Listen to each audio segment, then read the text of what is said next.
time of your life. This is a really good playlist. It's just Coldplay Radio. Grey Rock Realty Podcast. Number. I don't remember. Lots. It's been quite a few. Robert Crow in the building. The lovely and talented Robert Crow. Ryan Jenkins in the building. Lovely also with lots of other talents and gifts. No one's ever introduced me before. That was really nice. That's all right. You can Venmo me. Robert is a longtime real estate broker in Fort Collins. Robert and I have worked together quite a bit in the past, but he is just recently come on at Grey Rock. Yeah. He called me a few months back to ask me about it. And initially I was a little nervous. I was like, I think Robert does a lot more business than I do. But then I realized it's not fair because you have an English accent. That's not fair. That's not fair. That's so not obviously fair. I'm also a pretty face. And you're much prettier than me. So I felt immediately, I was like, it's okay. You're much skinnier than I am. Because it's just not fair. And so, dude, it's really good to have you. I'm really excited. We have worked together a decent amount. Reputation obviously is a big deal in this business, and Robert's reputation is incredible. When I told my team that he was coming on, there was a lot of fist pumping. Oh, wow. Really? I mean, people are just excited, you know. Because when I was at school, I was always the last one chosen for the Rounders team or the football team. So nobody's ever celebrated me coming on their team before. That's pretty awesome. Well, you've clearly tried to overcompensate for that because I think a lot of people like you now. Thanks. Well, I try. And also, when you do a couple deals with somebody, you start to understand how they operate, and there are different levels of this business. And when you work with a number of agents over the course of your career, you see, you know, this agent does things this way, and then there are some agents that operate at a very high level, and You're being so diplomatic. There are times I get offers and I'm like, oh God, not this guy. And I'm looking at my client, I'm like, you are going to enter into a world of hate and pain. I'm not naming any names. So stop being so diplomatic, right? You're right. This is a relationship business. And they say in Fort Collins that 90% of realtors do 10% of the business and 10% of the realtors do 90% of the business. So the good realtors, the ones that do this full time, it's not a side gig, because, you know, side gig realtors, that's a great idea. Right up there with side gig attorneys and side gig dentists, right? But the ones that actually do a book of business, we all know each other. And that's a good thing, because when things get tough, we can figure out solutions. We can collaborate versus people thinking this is those New York real estate shows. Don't quite work like that, right? Yes. What are we talking about today, Ryan? Well, I think we should give people a market update. I think we should talk about interest rate buydowns. Yeah, that's a hot topic. And then the seasonality of the market, how that's changed. And we'll just kind of go from there and just riff. Just riff. Riff. Is that an English word that I can use? Is that a music term? Riff is a music term, yes. Are you a musician? No. Me neither. I love music, but I played the violin as a young man, a couple years. Wow. And that's about it. I played the trumpet for 6 weeks, and then my mom paid me £50, which was a lot of money in 1986 to stop playing. No. She hated it so much. She paid me £50 to put the trumpet away, and I was like, deal. That is a lot of money. It was then. Yeah. Wow. I know. You're like, yeah. I was so bad. I am not musically inclined. The trumpet. Yeah, I can imagine. That's a rough learning curve for the parents. Better than the drums, right? All right. Slightly. The market. What is it? January the 16th today? January the 16th.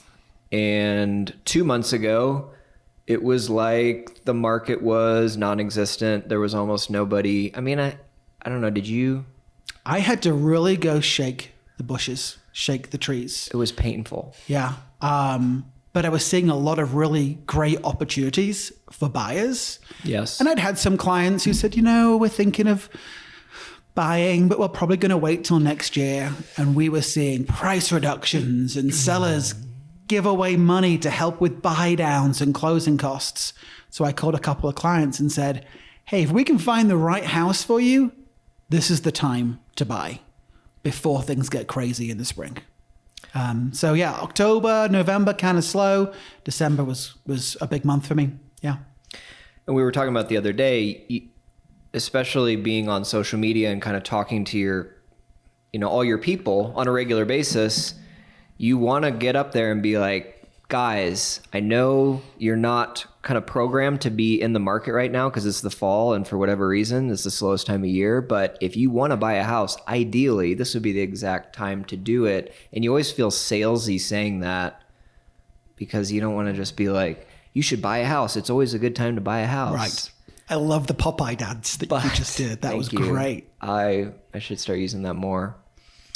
Yeah, but at the end of the day, you should. And then, I had listings in the fall that would sit almost no showings unless we were really priced low, lower, a little bit below market. Then you would get some activity. But most of my listings that were priced at market were not getting shown. And I was telling my folks, just hold on, just wait till January. Let's not do a price drop. Mm-hmm. Sure enough, January, we're in the second week. Both those properties are under a contract. One property I withdrew because it was in red feather and we sold it off the market. Wow. Second week in January, somebody calls me. He's like, is there any way I can show this? Brought me a cash offer. We're closing in a week. I'm like, it's the psychology. January. I think it's the psychology of it, right? You were talking about seasonality, and seasonality is a true thing. The market is hotter for sellers, spring and early summer. And it is colder for sellers in the fall and winter, no pun intended. But when the market's cold for a seller, guess who it's hot for? A buyer. And I think sometimes buyers read in social media or read in the newspaper, interest rates are up, it's a slow market. And the buyers don't translate that to, it's a really good time for me. If I'm going to get a deal on a house, buy a house when nobody else is buying, right? That's when you should do it. You should buy stocks when stocks are down, right? Right, when there's blood in the streets. And it didn't really feel like there was blood in the streets unless you had a house on the market in the fall. And I think it probably did feel pretty dire. Yeah. But overall, even though you can have little segments of the year, and it's almost always in quarter 3 and quarter 4 that feel really slow. On the whole, we didn't get a lot of price correction. Right. We didn't really get any. You've got some good numbers on that. 4%, right? 4% appreciation, 2024 versus 2023 on the whole. We gained about 4%. There are certain times of the year, depending on when you look at the graph, right? If you look at the July 2024 versus August 2024, you might see a big drop in prices because that's just when, things slow down. A lot of the premium properties get gobbled up. And it is interesting to watch, especially in Fort Collins, how much the graph changes seasonally. Mm-hmm. And a lot of people, I used to think, man, like, are prices really correcting that much seasonally? But I think what we've come to realize is that it's that more high-end properties are listed in the prime selling season. Yeah, for sure. It's not that homes sell, 10% different. They don't correct 10% versus the spring and the winter. And you can tell that when you look at the average percentage of list price, I think is it's a better indicator. Well, I think also when people read the Coloradoan, for example, they lump all the houses in together in the stats, and you've got to separate out those houses, right? You've got properties from, I closed on a $188,000 one bed, one bath in Fort Collins. and I closed on $1 million property. You can't compare those. You have to break them up. Yeah. Right. And we have some good data as realtors. You and I subscribe to some of the similar data programs, and it breaks the properties into categories. You've got your luxury properties, your mid to high end, your mid range, and your lower price properties. And how those properties sell and when and for how much are all going to differ, for sure. But you lump all that data into one and you get an inaccurate view of the market, in my opinion. Yeah, that's a really good point. And something I've noticed is that it feels like what you would call the starter home market, or, our median price is $600,000 in Fort Collins. So under $600,000, which is where a lot of people, like first time home buyers, are buying. That market was impacted way more by interest rates than the higher price points. Certainly the luxury market, when you get into the $1 million price point, not a lot of impact with interest rates. A lot of people paying cash. I mean, there's some impact, but when you start to look at $1.5 million, $2 million price points, there's a lot of folks paying cash for those properties. But then you go down to, the $500,000 price point. I was seeing properties sit on the market under $500,000 in Fort Collins, great properties. And I would sit and be like, that's been on the market for 2 weeks. What's going on? General rule of thumb, right? In Fort Collins, if a house is on the market for more than a week, and that might be pushing it, a week. If it's on the market for more than a week, one of three things is wrong: location, condition, price. If the location's good, like it's not next to the train or power lines, if the condition's good, or then it has to come down to the fact it's overpriced. But I feel like that got thrown out the window a bit. And maybe that was because of interest rates. What do you mean that got thrown out the window? That homes were sitting on the market longer. They were just fine, and they were still sitting on the market. They were even priced properly. Yeah. Yeah. And I think buyers had choice. It wasn't the case of, a house is on the market, we got to get down there ASAP and see it. And by the time you got there, it was under contract already, like, the COVID buying days. Now buyers have a bit of time. They can go and see 3 or 4 homes. They can sleep on it for a bit. Imagine that. Remember when a buyer would say to you during those COVID crazy years, we want to sleep on it. I'd be like, okay, there's a couch over there.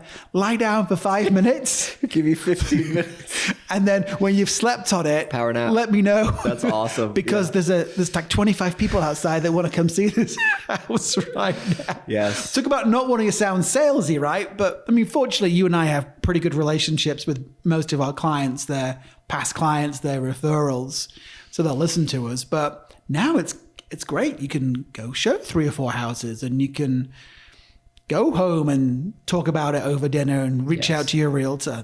That was unheard of 3 or 4 years ago. Yeah. That was unheard of a year to 2 years ago. You could even sit on it for maybe a week. I mean, I've had a lot of folks, really taking time, and there are still instances. I mean, I put a house under contract 2 days ago, and it was on the market. We saw it at 5 p.m. It came on the market at 3 p.m. We saw it at 5. We had it under contract at noon the next day. So it was very fast. Yeah. So this is not across the board. Every property is different. That was a unicorn property, though. It was I know. A unicorn. Yeah. But here and there, I mean, you'll see some bidding wars, but they'll have like 1 or 2 offers, and they'll go 5,000 over. And it used to be 25 offers and 50 or 75 or 100 or 200,000 over. So it's a very different animal. I think for buyers, it is just a much better experience overall. Obviously, the rates are painful, and that's why there's fewer buyers in the market. But the buying process, the amount of time you have, the contingencies that you can keep intact, so much better. Well, use interest rates to your advantage. So I showed a house this morning in Wellington, priced at $390. Interest rates right now are just a little under 7. We did some math using a mortgage calculator and realized with 5% down on that property, if we dropped from 7% to 5%, that would save about $400 a month. That's a good chunk of change. So $4,800 a year. That property was priced at $390. So $4,800 is about, 1.2% of the property value. Well, properties appreciate in Northern Colorado in a good market at 4 to 5% a year. So yes, you're paying a slightly higher interest rate right now than you would have done a couple of years ago, but you're not entering into a bidding war. And like you said, what was the highest amount you wrote above for an offer for a client? I think I only did one over list price deal this year, and it was like 5,000 over. No, during COVID, during the crazy years. Oh, 250,000. You wrote 250K? I had one of my listings go 250,000 over. Wow. It was $1 million property, and it was one of those ones that somebody was like, I have to have it. Yeah, perfect. And we were in that price point where, when people have got some money and they've got to have something, it can get out of hand. Yeah, I think I wrote 80,000 over for one client, and then one client got 76,000 over on a $600,000 home. It was a cool house, not $1 million property. So my point being, right, when we get back to lower interest rates, we're going to get in bidding wars again. So paying 7% now versus 5%, and we all know when we hit 5%, again, we're going to get in those bidding wars. You're going to be ahead of the curve. And then you throw in the advantage of buydowns. Yeah. Talk about buydowns. So right now it's a slower market. If a home's been sat on the market for 7, 10, 15 days, in Fort Collins, that might as well be 6 months, right? Northern Colorado might as well be 6 months. So you can go to a seller and say, I see that your house sold. I saw that the neighbor's house, which is identical to yours, sold for $500,000 in a more positive market. Now is a down market. It's down because interest rates are up. I'll pay you $500,000 for your house, but I need you to buy down my interest rate. Now, most people, when you say this to them, they're like, what do you mean buy down my interest rate? What kind of creative financing is this? These have been around forever, but they've become really popular in the last couple of years. Current interest rates, 7%.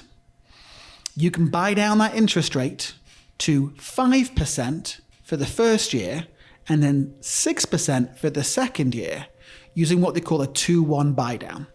So simply, 7 minus 5 is 2. 7 minus 6 is 1.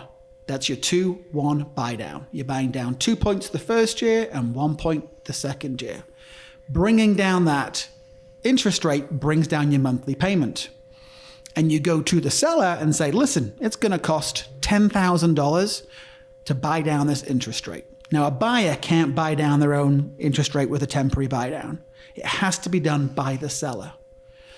So if you've got a pen and paper handy, just do the simple math. You get $10,000 towards a buy down. First year could save you $5,000 on your mortgage. Second year, probably $2,500, versus just asking the seller for $10,000 off the purchase price, which will probably only save you $70, $80. In the first year, that might be $800, $900, right? Now, over the length of the loan, that's $700 times 30. But chances are most people are going to refinance as soon as rates get in the 5s. So those 2-1 buy downs are just a buyer's secret weapon. And most sellers right now, especially if their house has been on the market for a while, you offer them asking or a little under asking and ask for $10,000 at closing towards your buy down. As we say in England, they'd bite your hand off. Yeah.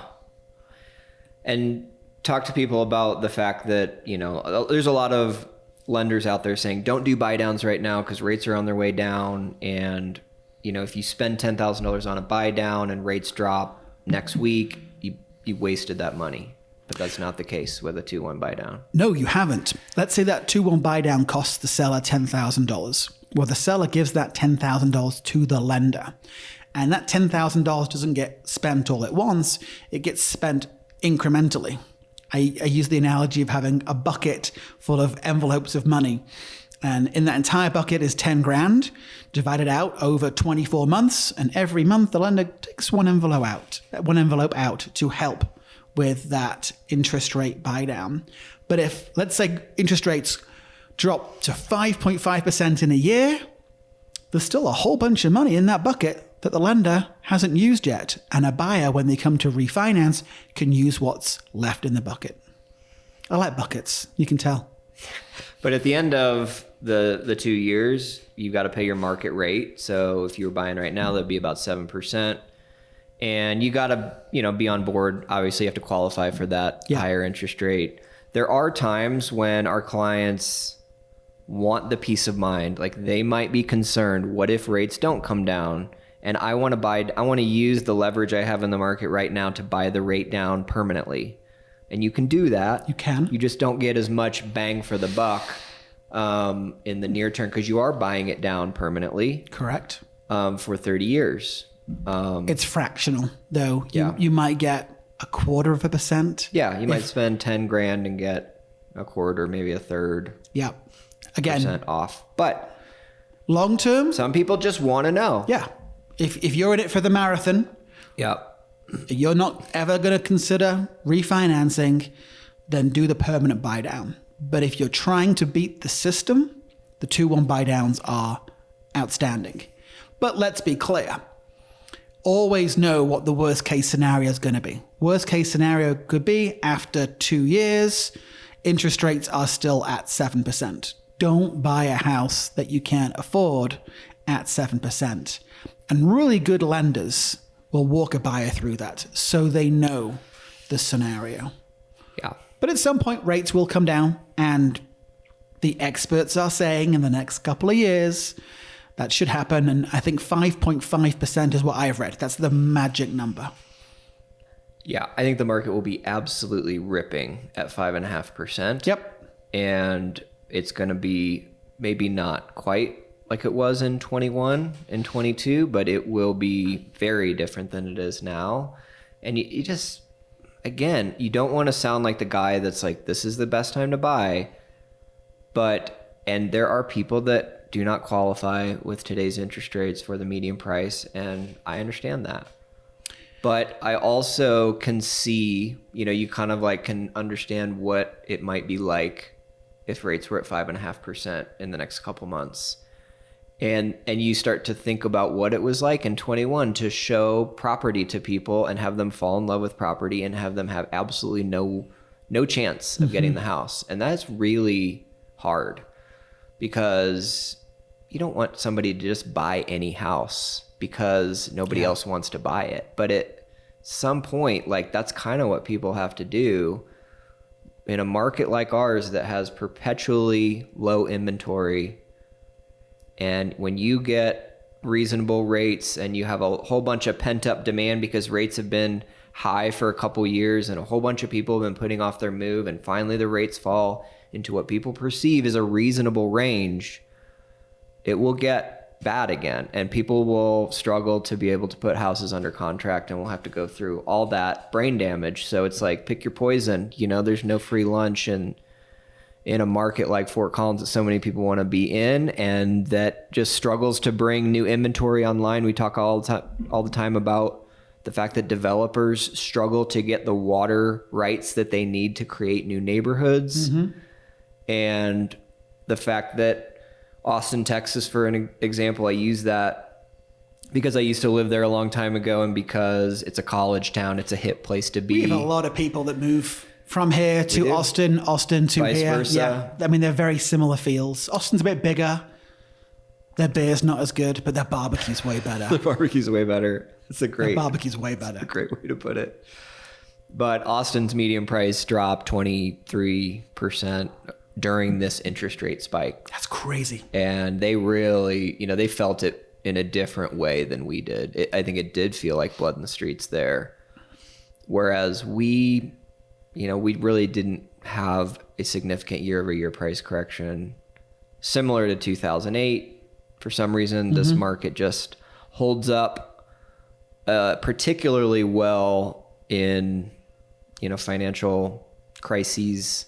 It's an amazing place to live, right? That's why Jessica and I moved here. We found Fort Collins. It checked every single box under the sun, especially for an Englishman. I mean, I've been in the US 25 years, but when I arrived in Fort Collins, it just felt like a little bit of England with a Wild West theme. Yeah. So yeah, our market doesn't drop. More people move here than leave. Builders cannot build massive neighborhoods because it's hard to get hold of water. That takes time. Sometimes builders are unsuccessful in meeting their timelines because water is scarce. We're in the high desert, and we offer so much to everybody that it's always going to be a super stable market. And every time you pick up a magazine, top 10 best places to live, Fort Collins is always there. I think we got named in the top 10 quietest towns. And we have a bloody train that goes through town. When it honks its horn, you have to stop your conversation and cover your ears. But yeah, we are in the top 10 quietest towns in America. And I read one of the safest places to drive, like fewest fatalities per capita. Which is amazing given all the realtors on their cell phones driving around this town. But people do drive slow here. And you see, I mean, we just don't have a lot of, it's interesting. You can live in this town and spend a couple months and not get on the interstate. Oh yeah. And where else do you know you that don't is have not, to. that you don't have to do that? Nope. Yeah. Even in like a really small town, I think in order to get something, you probably have to, be on a highway. But here, no, unless you're going to Denver, or, I mean, as realtors, we're on I-25 a decent amount, but yeah, Fort Collins, I don't want to say it's in a bubble because bubbles burst, but we're pretty much shielded here. We have everything. I think the only reason you really need to go to Denver is professional sports. Yes. And then maybe for a concert. Yeah. Yeah.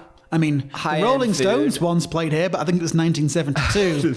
and since then, it's not been as prolific with major musical stars. Pat Benatar. Yeah. Well, you got to go to Red Rocks. There's definitely, I feel like there's times when I feel like I have not exhausted the restaurant scene here, but did I just want to try something different? And Denver, it's an hour away. It's not bad. Well, Boulder has some of the best restaurants. Boulder's definitely an option too. Yeah. But if you want really good barbecue, Les's Barbecue in the parking lot of Ridley's grocery store in Wellington. The guy sells out. The guy's amazing. Yeah. Hidden secret. What do you get there? Everything and anything. His turkey is incredible. His brisket is out of control. Nice. His sauces are amazing. Yeah. The guy has it down. And he uses an electric smoker as well, which, for a lot of people, all the people in Austin, Texas are like, no, I'm not moving there. Yeah. Yeah. Les's Barbecue is the hidden secret of Wellington cuisine. That's really good to know. I know. Have you been to the place called Smoke, S-M-O-K? Yeah. It was good. It's no Les's Barbecue, in my opinion. Okay. But, barbecue people are like pizza people, right? Yeah. Again, I've been 25 years in America. Everybody thinks they have the best pizza. Nobody in England argues over who has the best fish and chips or the best meat pies. It's just depending on where you go. But like New Yorkers love their pizza, right? Have you been to Waltzing Kangaroo? Yes. Steve is a good friend of mine. Is he? Yeah.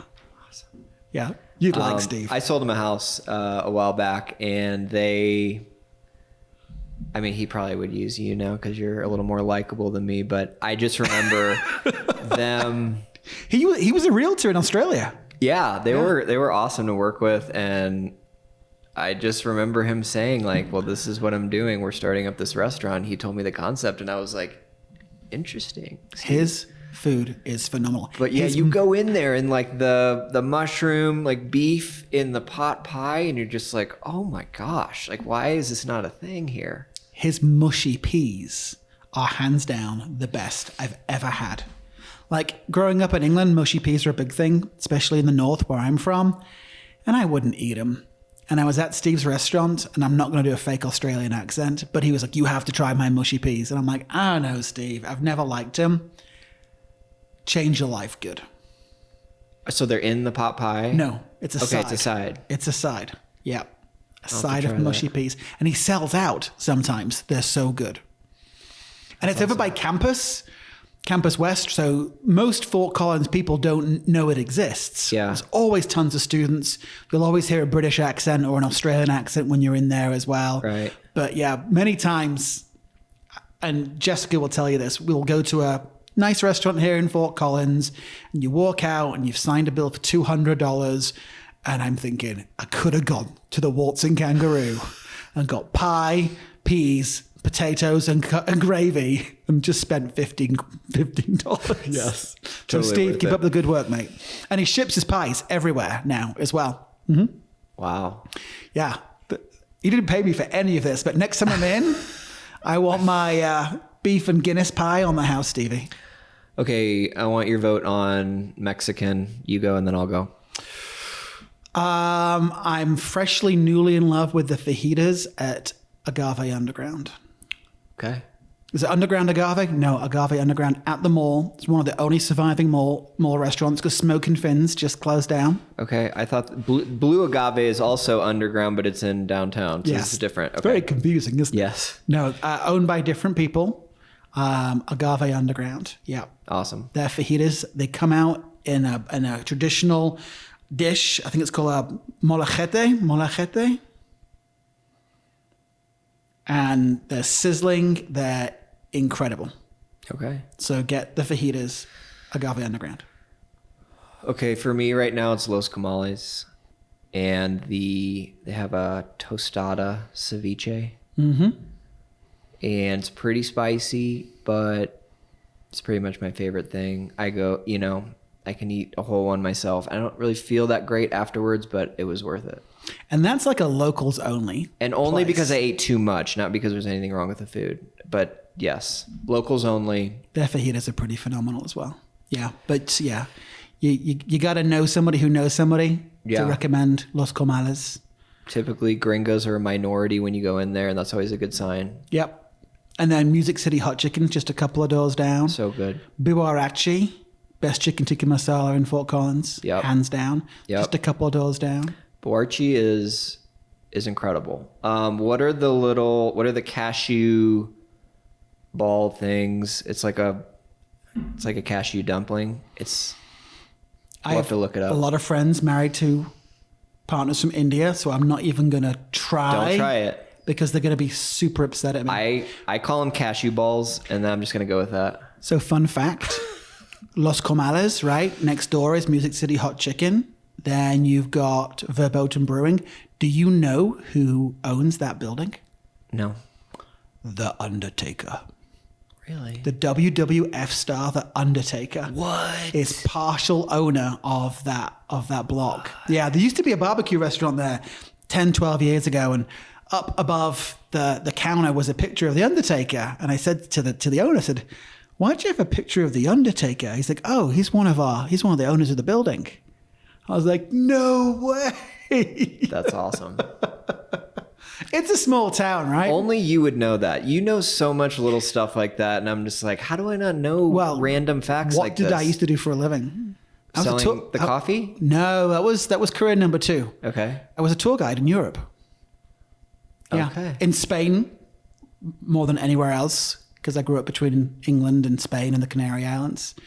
So yeah, so it was always my job to know all kind of fun little things, because the kids would get bored of this statue and that statue. So if you show them like some of the cool, funky things, the kids loved it. So yeah, that's awesome. I like to soak in the Fort Collins facts. So you got to have Robert take you out. You get to see all the houses, and you get a tour guide, like high end professional tour guide, which is kind of what we are. But sometimes I require a translator, so. Do you? That's true. Yeah, just for a couple words here and there. Most of the time we can understand you. Most of the time. Mushy peas, everybody. Mushy peas. Waltzing Kangaroo, Los Comales. All right. All right, we got to wrap. Wrap up. We should do more restaurant stuff. That's fun. Yeah. Appreciate you guys listening. They say we have the highest number of restaurants per capita of any town in North America. Another fact that nobody knows but Robert. There you go. That's awesome. All right. Close Thanks, up guys. for us. All right. We're going to wrap. Reach out to Robert or myself if you are curious about anything we talked about or want to talk about real estate or restaurants or random facts in Fort Collins. Thanks for watching. Thanks for listening.